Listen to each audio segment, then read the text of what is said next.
An American army is fighting for you. 1941, a date which will live.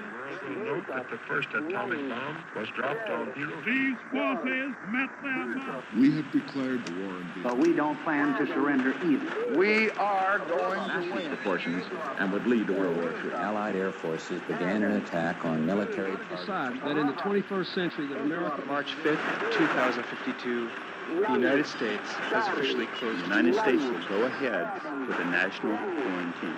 The new plague virus. Disaster sweeping the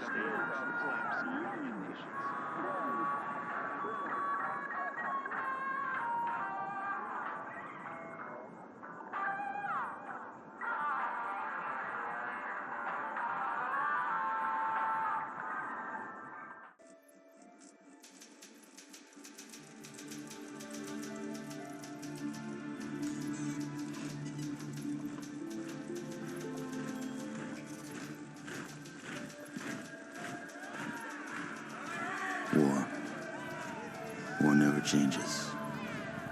It was the inevitable result of the path humanity had chosen. Everyone who entered into the conflict expected victory. Everyone was optimistic.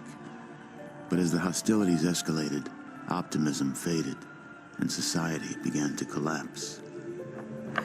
The great vaults were built to house the wealthy, the powerful, the influential, and those deemed necessary to their survival. Inside, resources and technology were stockpiled, a final defense against the coming Holocaust. With the past behind them and the present destroyed, they looked to the future. The sturdy Vault Zero was to be the nucleus of the Vault network, housing the greatest leaders, artists, and scientists. The inhabitants of Vault Zero were to reunite the vaults and lead the people to a new life, a new world. But after the bombs, the world would be a harsh one. To ensure the creation of a post-nuclear utopia, the Vault dwellers would need help. Machinery was constructed to tame a land hardened by the ravages of war, then tempered by nuclear winter. But plans were barely in place when the first missiles left the silos.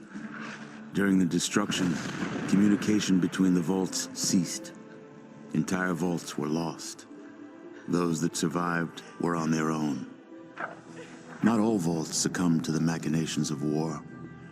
On North America's west coast, one group of military vault dwellers emerged almost unscathed. They surveyed the wasteland and squared their shoulders for the task ahead. These dedicated survivors salvaged the technology from the vaults, technology that was studied, replicated, and fiercely guarded.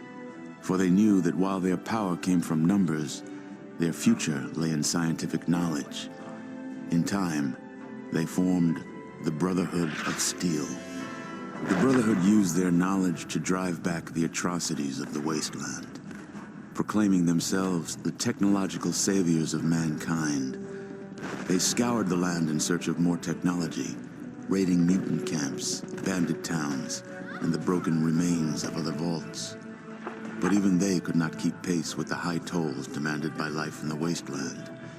The Brotherhood found themselves at odds with their need for new blood versus their code of technological secrecy.